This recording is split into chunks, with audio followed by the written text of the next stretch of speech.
And it's just basketball. At the end of the day, it's just basketball.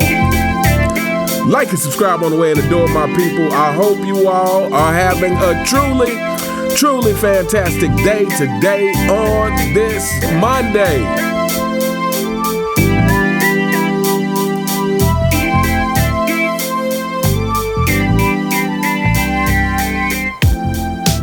Fanboys.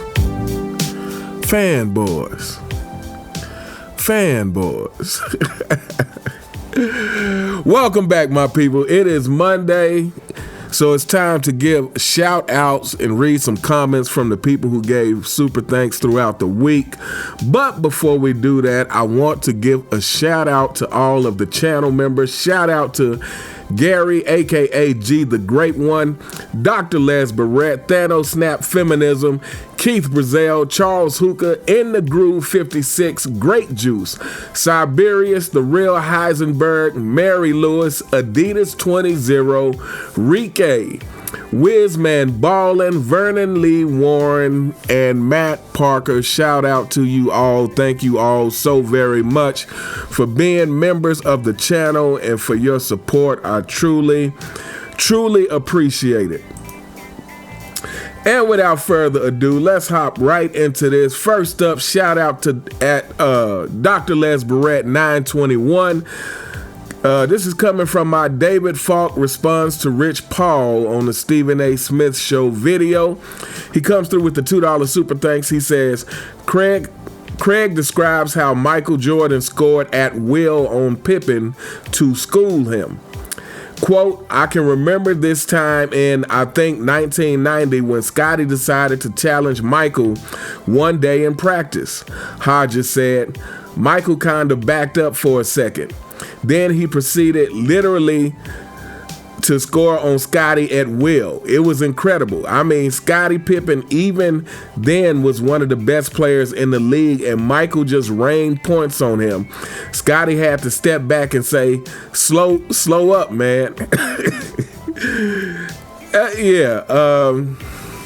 This is no surprise at all. Again, and shout out to Dr. Les Barrett. I'm going to have to go either check out that interview or find what article you got that from, because I would love to see it. But yeah, this is just another example. Again, to me, Scottie Pippen himself in the later years being delusional enough to compare himself to Michael Jordan, to think he's on par with Michael Jordan. And for all of the delusional, mostly LeBron James fans who try to prop up Scottie Pippen for the sake of diminishing Michael Jordan, this is just another example that Scottie was nowhere near on Michael Jordan's level. He's just not even cut from the same cloth.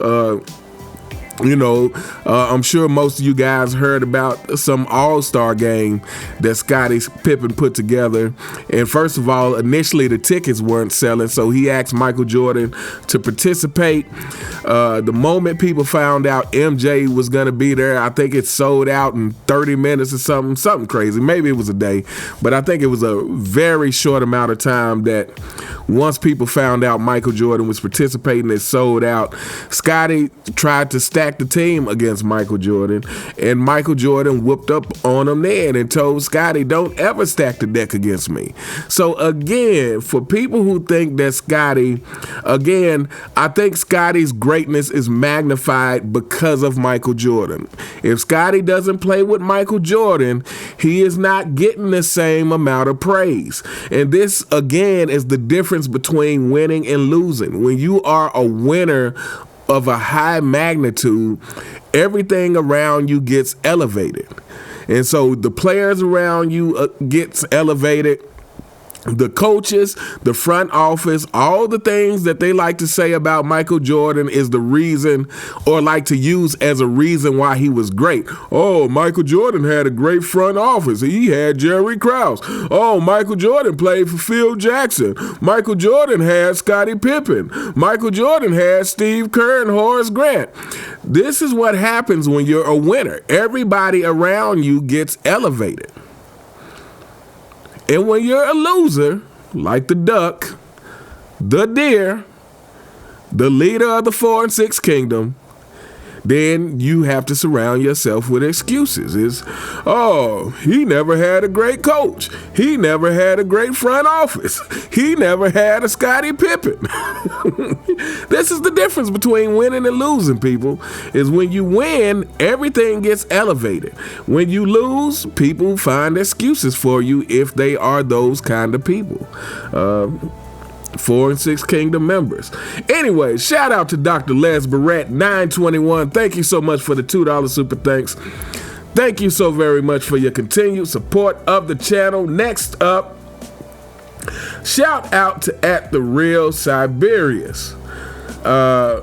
And this is coming from last week's What Viewers Say About the Duck and the Goat. Maybe I need to change the name of this segment. And he comes through with the $2 super thanks. And he actually said I didn't have to read this, but I'm going to read it because, I'll read it first and then I'll say why I chose to read it. He says, first thing, I apologize for the long post. He says, I have been a fan of your channel for a few years, and you have always captivated me with your takes, insight, humor, and perspective.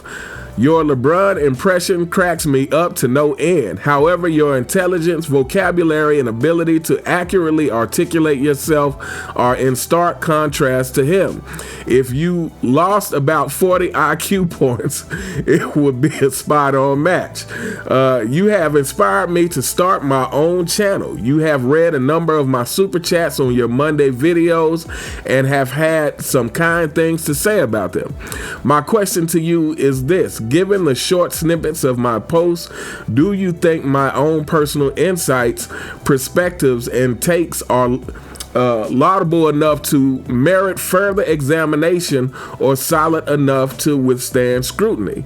I am not a fragile snowflake, so please feel free to answer frankly and with no fear that my feelings would be hurt. You don't need to read this comment on Monday video if you don't want to. This is more of a comment specifically for you. Cheers. Shout out to @TheRealSiberius. So I chose to read this comment because comments like this is what makes it worth doing YouTube. You know, when I read comments from the younger generation who say, that the things I say help them pursue their goals. And again, a lot of it is what not to do. It's explaining how LeBron James does a lot of things that you shouldn't do if you want to be respected. And then when I read comments where it's like I've inspired someone to want to do a YouTube channel, that means a whole lot, and that makes it worth doing this channel alone. So that's why I chose to read it. Now, let me get to the actual question. It's basically saying, given the short snippets of my post, do you think my own personal insights, perspectives, and takes are laudable enough to merit further examination or solid enough to withstand scrutiny? I don't even look at it in terms of that. When I started this channel, I think the most important thing is to have a goal with what you want to do with your channel based on the comments you make. I mean, you're someone who is a thinker. So I think that's the most important thing. So if my angle with this channel is more about examining people who are extraordinary and what makes them extraordinary, or examining people who are the opposite and what makes them the opposite. And so I think if you just have a goal with what you want to do with your channel, that's the most important thing. Now, we all make mistakes as YouTubers. I talk a lot from memory, so a lot of times I may be slightly off, but in a sense, I'm not really as concerned with that as I am with getting my point across about whatever point I'm trying to make. So, if I'm trying to explain why LeBron James isn't respected, me having a precise number of his statistics isn't as important as me explaining why his statistics doesn't matter. I think it's all about, just knowing that, hey, you're going to be scrutinized. You're going to make mistakes. But I think, I try to have well thought out points. And like I said, you seem like a thinker. So I can't see you not being successful as long as you stay true to that. And, just be okay with the fact that you're going to get scrutinized no matter what you do. But, to answer your question, like I said, I enjoy reading your comments. I think that you have something to say. And if you have something to say and a message to get across, I think your channel is going to be great. So, let me know when you get that channel up, because I would love to check it out and be a subscriber and tell everyone else to subscribe to it. But shout out to @TheRealSiberius. Thank you so much for the $2 super thanks. Thank you so very much for your continued support of the channel. Next up, shout out to This Is Rise. This is coming from the same video. He comes through with the $5 super thanks. He says, I'm glad somebody else said exactly how I feel about the Kobe disrespect. I've debated Chilltown hoops several times. He's Shaq's cousin and a true Kobe hater. He had LeBron as his GOAT and Kobe at 11? Wow. Well, anyone who has LeBron as their GOAT, you are delusional. I'm gonna say that. A lot of people feel like this GOAT debate thing is subjective, and I agree with that to a certain extent. But I'm gonna say, if you have LeBron James, if you really believe that LeBron James is the greatest player in the history of the game, you are delusional. I'm sorry. It's just is what it is. But let's continue. He says, in your opinion, where does all the Kobe hate come from? I want to personally thank you as well for giving me the inspiration to start my own YouTube channel to go against a lot of the BS. Sincerely, thank you. Wow. 2 comments like this in a week. Shout out to you for starting your own YouTube channel. And I say the same thing. If it's already started, let me know what it is, because I love to go follow it and, and tell people to go follow it as well. But where does all the Kobe hate come from? I think it comes from a few places.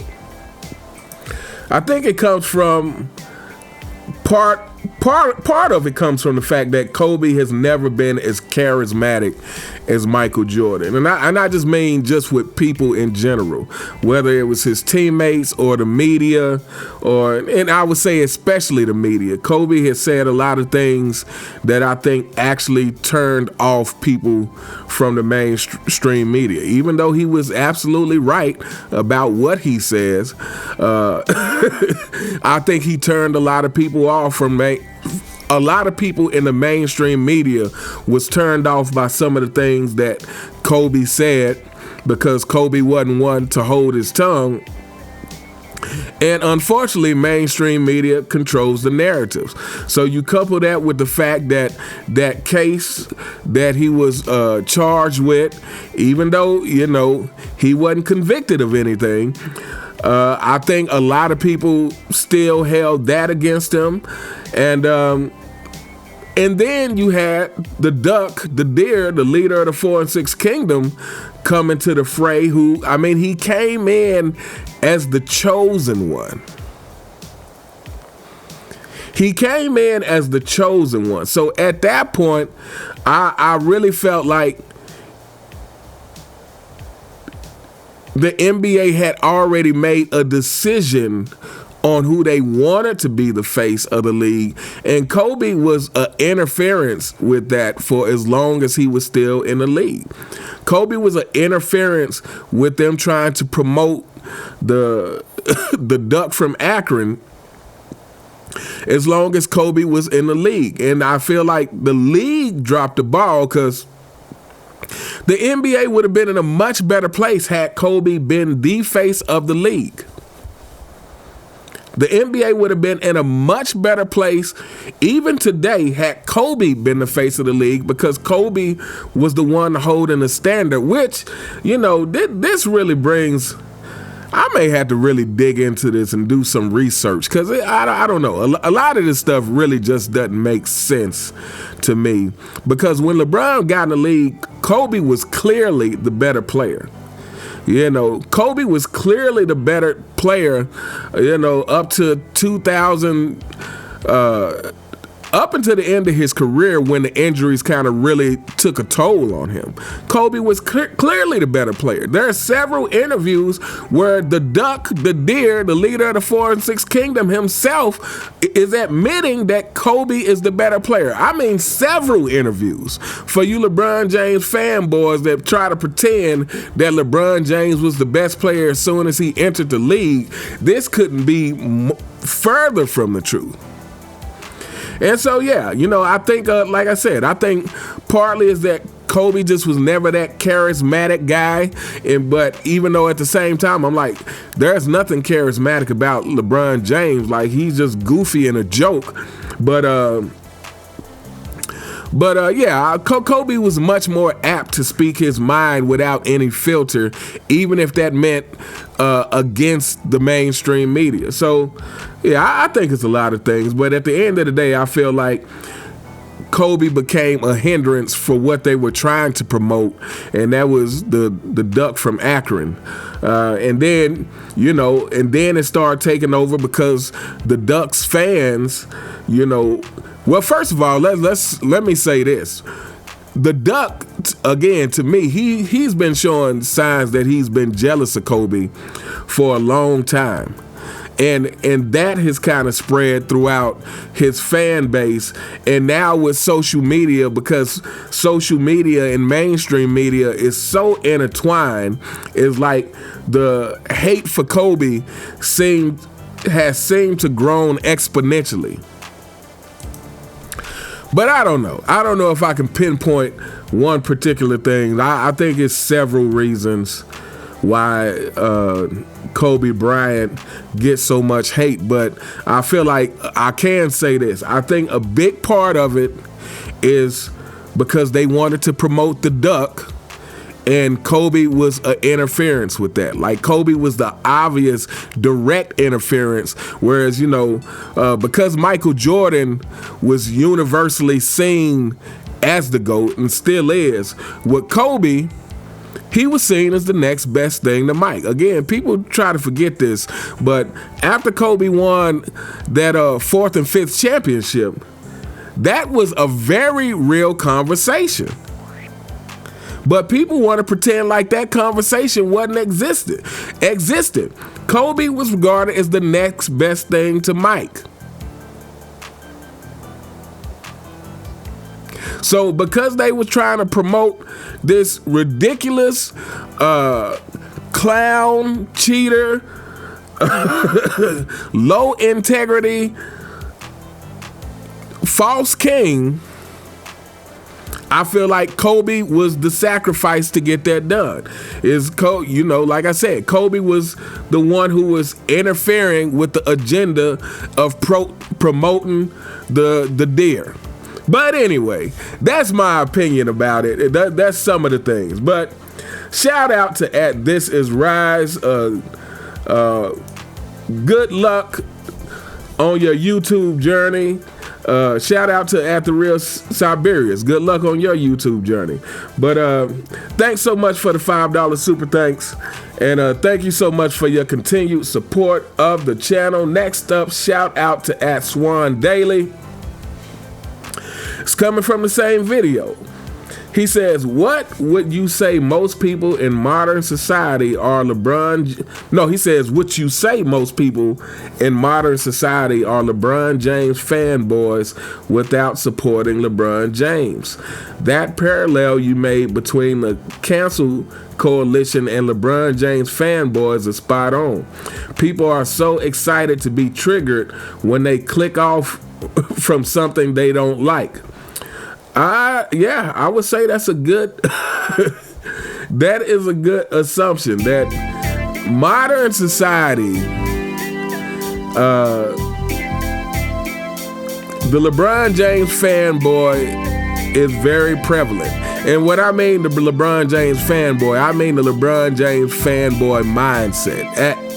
This is the reason why LeBron James could even be considered top 5 at all. It's because a lot of modern society is filled with the mentality of LeBron James, thus his fanboys. And that is people who want shortcuts, people who are okay with taking shortcuts, people who think that as long as you get the prize, it doesn't matter how you get it. So absolutely, I would 100% agree with that. A shout out to @Swan Daily. And next up, we have Swan Daily.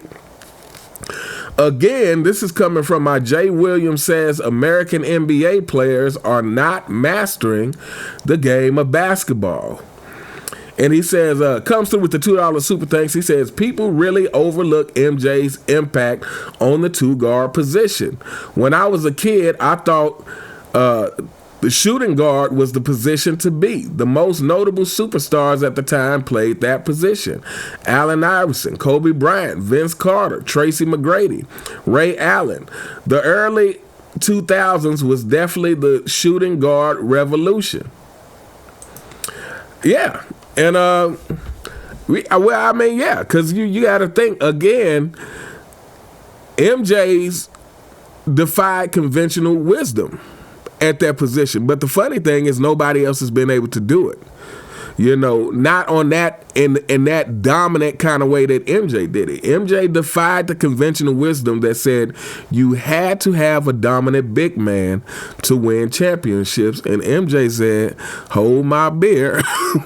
Here's 6-0, never allowing a game 7. And he did that against dominant big man while having no dominant big man himself. And again, this is why my argument that people who think the Rockets were going to win had MJ not retired, to me is like, you would be a fool to bet against MJ. And I know the Rockets had a deep team. I get that. But that was the thing about MJ is that somehow he always found a way. It's like May said, he never gave us an excuse not to deliver. Once MJ figured out how to win, once he got to the top of the mountain, he was truly unbeatable. And something about his will, about how he could impose his will on the game was levels above everyone else.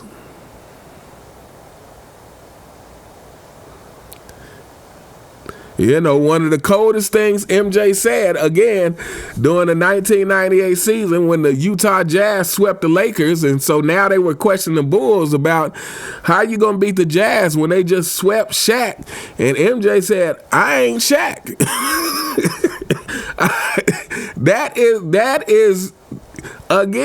is a level of confidence, and that is a level of knowing how you can impose your will on the game that I don't think we're going to see in our lifetime again, people.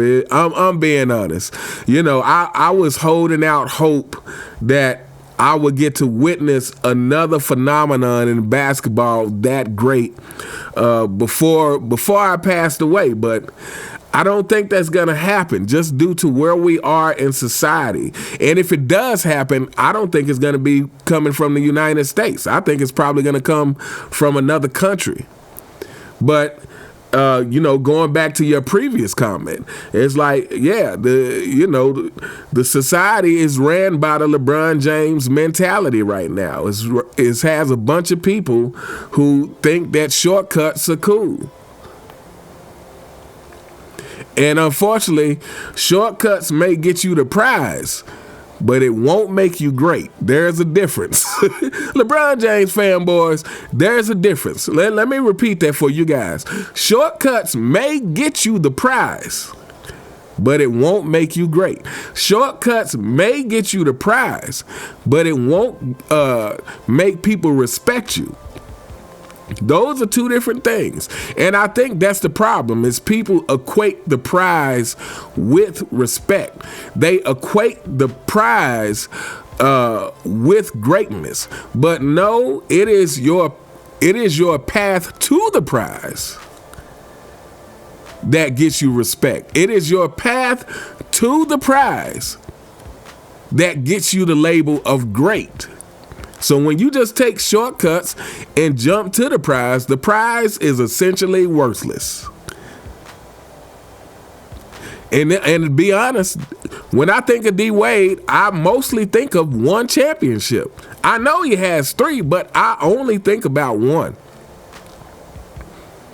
I say LeBron James is the leader of the 4 and 6 kingdom, but if I'm being honest, to me, LeBron James is 0 and 10 because none of his championships are really worth anything because of how he got them.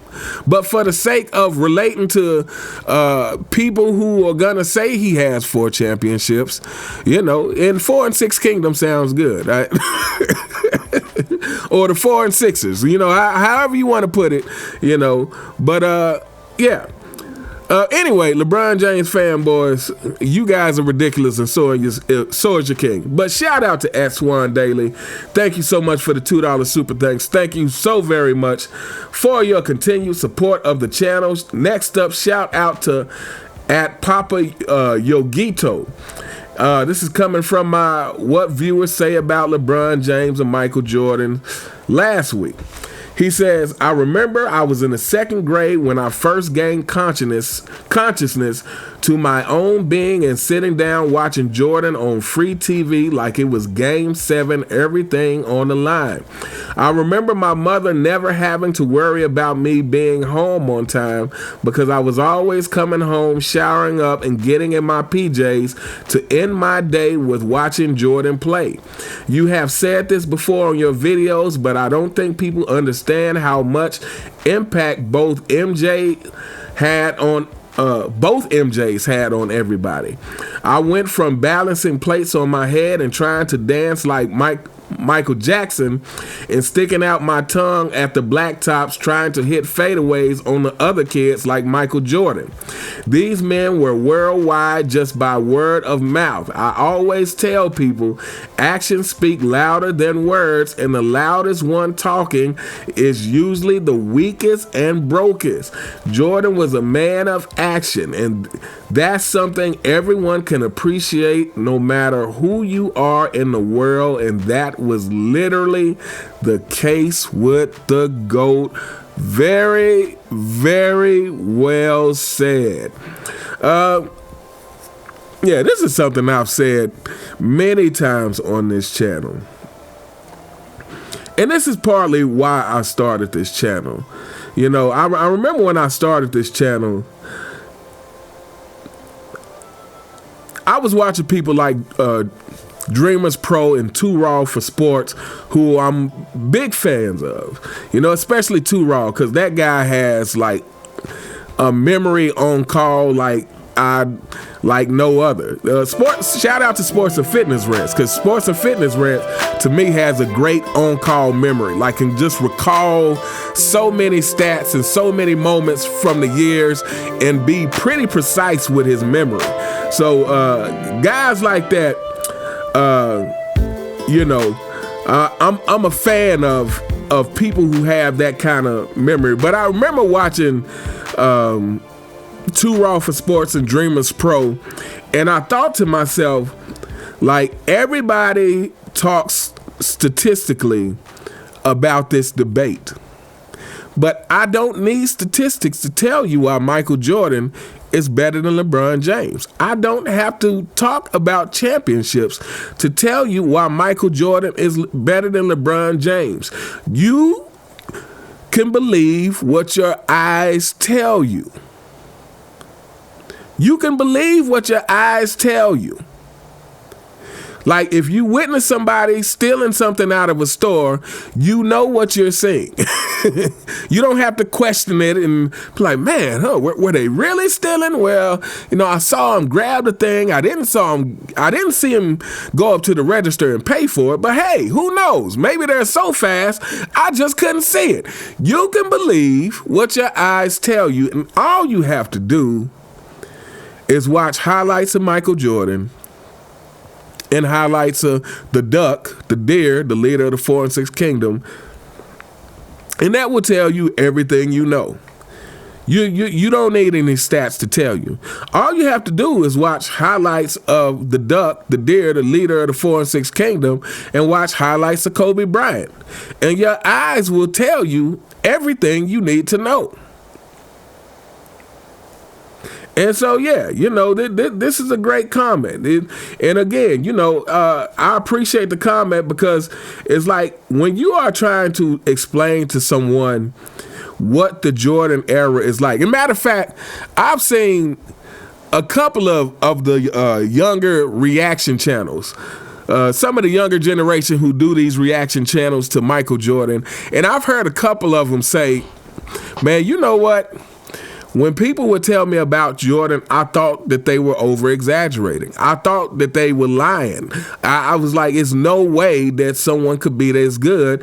And then once they started doing the research and watching some of these Michael Jordan videos, again, it is unbelievable. If you went there in person, I mean, think about this. For all those who grew up in the Michael Jordan era, think about, really, if you weren't there to witness it, it probably would be hard for you to believe that that was a real thing. Because they were calling him an alien in the media back then. They were saying this guy wasn't human. When you watch some of these younger kids doing the reaction videos, a lot of them say, like, well, who is this guy? What is this guy? Like, this is not human. When you are describing to someone what Michael Jordan was, especially if you were someone who lived it back then and who really saw what the impact and what the culture was like back then, it seems unbelievable. And that's why I'm so glad I grew up in that era, because it's unexplainable. It's unimaginable. I'm so glad I grew up in an era where I was playing street ball 4 and 5 nights a week regularly. And that was like just part of the culture. I'm so glad I grew up in that era to witness that greatness and to watch these games live. Because, again, if you didn't, it is hard to believe. I kind of get it. I'm having just a little bit of empathy for the LeBron James fanboys because, yeah, it seems unreal if you didn't grow up back then. It's hard to explain and give somebody a vivid picture of what culture was like during that time. But anyway, shout out to @PapaYoGito. Thank you so much for the $5 super thanks. And thank you so very much for that comment. Next up, shout out to @TheRealSiberius again. This is coming from my Anthony Edwards uses LeBron's excuses after game 4. They said, Anthony Edwards, it looked like you struggled. Anthony Edwards said, hey, I didn't struggle. Oh, I know I shot 38% and was 1 for 7 from 3 and only had 16 points, but, I didn't struggle. I don't know what you're talking about. He comes through with the $2 super thanks. He says, if the actions of those around you can alter your course with their behavior, you are weak. If other people taking shortcuts leads you to take shortcuts, you are weak. If no one else taking accountability around you justifies you not taking accountability, you are weak. No one can force you to do anything you don't want to do. If you give in and take the easy road, you were already thinking about doing it before anyone else came along. If you are steadfast in your resolve, nothing can deviate you from your path. Nothing. Facts, facts, and more facts. And this is why I know some people like to justify Kevin Durant's move, and they say, oh, well, I'm glad he did it because he prevented LeBron from doing this. And yeah, I don't blame him because LeBron did it first. Again, LeBron might have did it first, but Kevin Durant making that decision, you ruin your legacy just like LeBron ruined his. Like, you ruin your legacy just like LeBron ruined his. Like, just the fact that LeBron did it first does not absolve you from the consequences of the decision. This is why I call it Kevin Durant, LeBron James Jr. Because again, LeBron James forming a super team didn't make it cool for Kevin Durant to go join the Golden State Warriors. And this is facts. If someone else doing it can lead you to do it, that's because you already had that mindset to begin with. And I would say moreover, and we could really get into a very long conversation about this, but I would say moreover, like it's like, what is it inside you? Like I said, like I'm the kind of person, like let's say there was someone who, you know, was in a neighborhood that he used to beat me in basketball every single day, and then one day we played, and I knew he was sick. Like, I know this. And I beat him. Now, some are going to say, hey, well, he was on the court. He got beat. And that is true from his standpoint. Like, that is true from his standpoint. If he wasn't up to par and he didn't think he could win, then maybe he should have just stayed in bed. But from my standpoint, I'm not going to feel like I beat that guy. Like, it is not going to feel like I actually beat him. It's not something that I'm going to be proud of and that I'm going to brag on, because I'm like, oh, this guy beat me 364 days a year, but he was sick on the 356th day, and I beat him. Yeah, that means I didn't really beat him, if we're being honest. If we're being honest, that means I didn't beat him, and I will never feel good about that. I will never feel good until I beat this guy when I know he's at his maximum health. And again, to me, that is the difference in thought process of, you know, someone who actually wants to earn it and someone who's cool with getting it either kind of way. And this is why, again, like Shaq. Shaq likes to say, hey, I'm the only one who beat Michael Jordan during the 90s. I take pride in that. Why, Shaq? I get it from the Michael Jordan standpoint, because Michael Jordan probably would say the same thing. He said, hey, I'm on the basketball court. It is what it is. You know, I got beat. But from the person who won, from Shaq's standpoint, I wouldn't brag about that. I would feel like, oh yeah, well, I beat him when he came back with 15 games left in the season, and he had been playing another sport for the past year. I wouldn't brag about that. I wouldn't feel too great about that. You know, I would be glad for my team from a team standpoint, but in terms of like feeling like I accomplished something on the greatest player to ever play the game, I wouldn't. I feel like I didn't beat Jordan when he was the 6-0 Jordan. I didn't beat that Jordan. I beat the Jordan coming right back from baseball, trying to hop into the season. And so if you have the mindset, and it's not gonna feel as good. That's just the bottom line. It will not feel as good, and this is why when Kevin Durant won with the Golden State Warriors, to me, he had the most nonchalant look on his face after winning that championship. Kevin Durant's face after winning the championship says it all. It said it all. Kevin Durant's face after winning with the Golden State Warriors should show you the difference between getting the prize and earning the prize. Anyway, shout out to At The Real Siberians. Thank you so much for the $2 super thanks. Thank you so very much for your continued support of the channel. Next up, we got Swan Daily again coming through with the $2 super thanks. And this is coming from LeBron James keeps telling on himself. LeBron James is self-snitching. LeBron James admitted that they are trying to trick the referees. So he knows what's going on. LeBron James fanboys, I know you guys are going to keep on supporting him, but, you know, just know that you look more and more like a clown every single day, every single time that your fake king comes out and shows you that he's not a real winner and shows you that he's cool with trying to cheat the system, that shows you that he's cool with lying to your face about it, and you guys continue to support him, just know that you look more and more foolish. Just know that. But we will keep laughing at you.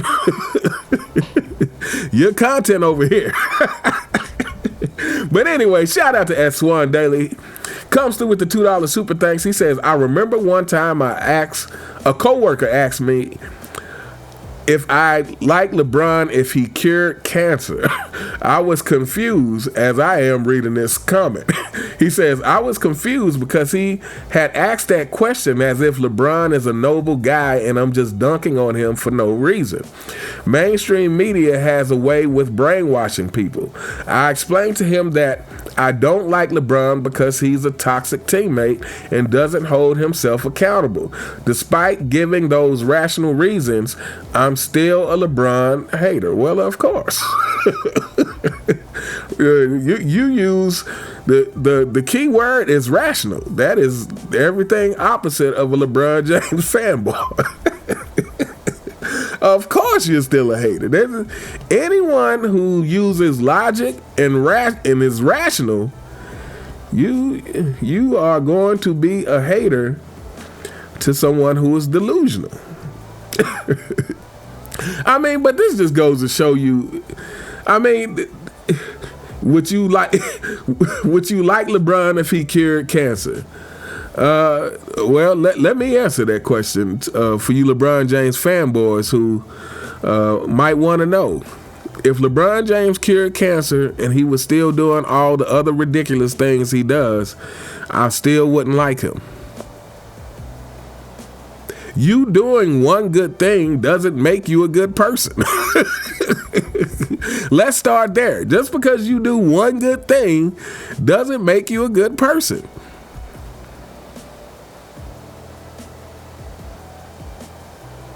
Even curing cancer. Like, just because you cure cancer doesn't mean it's because it's out the goodness of your heart. Someone may have offered you, hey man, I'll give you $1 billion if you find a way to cure cancer. And so maybe that's your motive. Your motives could not even be pure for doing a good deed. So again, you LeBron James fanboys who think that LeBron James is just getting picked on, again, you guys refuse to see what everyone else sees. Again, there is a reason why when you type in most hated athletes and Google, LeBron James comes up. This is not a coincidence. If LeBron James was this great person, he would not come up as one of the most hated people. This is a fact, but people see the lack of humility. People see the begging for respect despite how he has went about his career, and people put two and two together and say, okay, yeah, I know they telling us that the guy never got in trouble his whole career, but just because you've never been arrested or something like that, that still doesn't make you a good person. LeBron James fanboy, surely you can understand that. I'm sure you can. But trust me on this. Just because you've never been arrested doesn't make you a good person. But anyway, shout out to S1 Daily. Thank you so much for the $2 super thanks and your continued support of the channel. Next up, shout out to Bro C. Wayne 1971. Forgive me if I'm mispronouncing that. This is on my Michael Beasley ridiculous argument for LeBron James being the GOAT, and it was completely and utterly ridiculous, and might I say, maybe under the influence. He comes through with the $5 super thanks, and he simply says, thank you so very much for supporting the channel.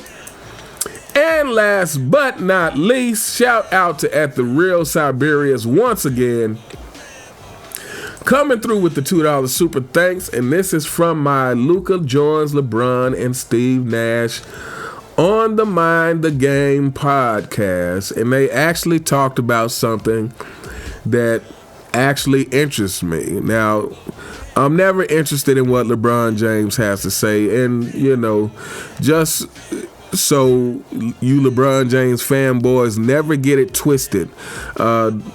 LeBron James could never say something that interests me for the simple fact that, if I'm being honest, I never believe anything the guy says. At this point, I don't believe anything LeBron James says.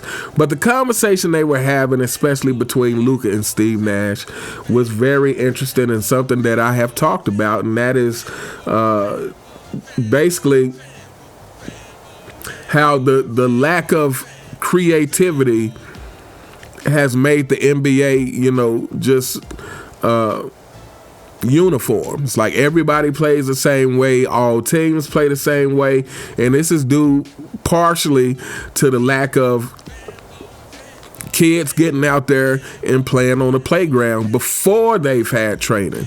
Kids getting out there to where they can have some self-discovery before they have someone controlling how they shoot and how they dribble.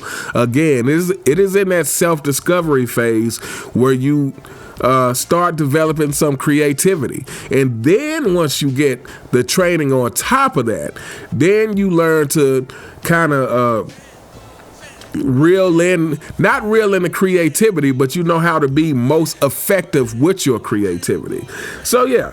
But anyway, he comes through with the $2 super thanks. He says, anyone can shoot a basketball or paint a picture or play the piano, but that does not make them an artist. Everyone should master the fundamentals of their craft. But if you take the soul out of any activity, what you are left with is uninspired, heartless, and without life. Passion and creativity are the difference makers. Facts. The NBA is without a soul. Jordan played because he loved it. I have never heard of anyone else with for the love of the game clause in their contract. Yeah, this is what it comes down to, people, is the soul of the NBA is gone. And ironically, people can take that for in a lot of different ways, especially when you're talking about in music. People talk about selling your soul and all, and that's a whole different conversation, probably for a different channel. But at the base of it, to me, it's like when you abandon the reason that you started doing it, provided the reason that you started doing it was the love of it. When you let someone strip away your love on it, your love for the game, for the purpose of simply making money, then they have stripped away your soul. Now some people, they never had a soul to begin with. It's like you said, just because you can shoot basketball or paint a picture or play the piano, that doesn't make you an artist. And this goes back to things I've said before. It's like the motive behind what you do is everything. The reason that you start doing it is everything. Some people started for the love. Some people started because they want the financial gain. Some people started because they want the fame. But if it's not based in the love, then it's going to be lacking. I don't care what it is you do. It can even be cooking. Like, if I don't know if I remember one time I ate at this restaurant and the food was so good. That was the first time that I identified food as art. That I was like, oh, I get it now. There's a difference when you can tell someone really truly loves what they do, because it's a different thing, and it manifests in no matter what it is you're doing. You could be a computer programmer, you could be a chef, you could be a musician, you could be an athlete, you could be a visual artist. Anything that you do, people who do it because it's their passion, because they love that thing, it is a different thing that comes through. And without it, it becomes soulless. It becomes lifeless. But anyway, shout out to At The Real Siberia. Shout out to each and every one of you who continue to support the channel. As always, I truly cannot thank you all enough. And as always, please continue to support all of the content creators who are giving you their honest opinions, whether you completely agree with them or not. We are not here to all agree, but we are all here to have honest discussions, and discussions with integrity and about integrity. And so shout out to Angry Old Hoops and Sports and Fitness Rants. Michael Jordan fans are the best. 93Z, Self-Research Basketball Facts, Man Down Sports T, Brandon Love Sports, Dreamers Pro, 93Z, if I didn't say that already. Too Raw for TV, Ticket TV, and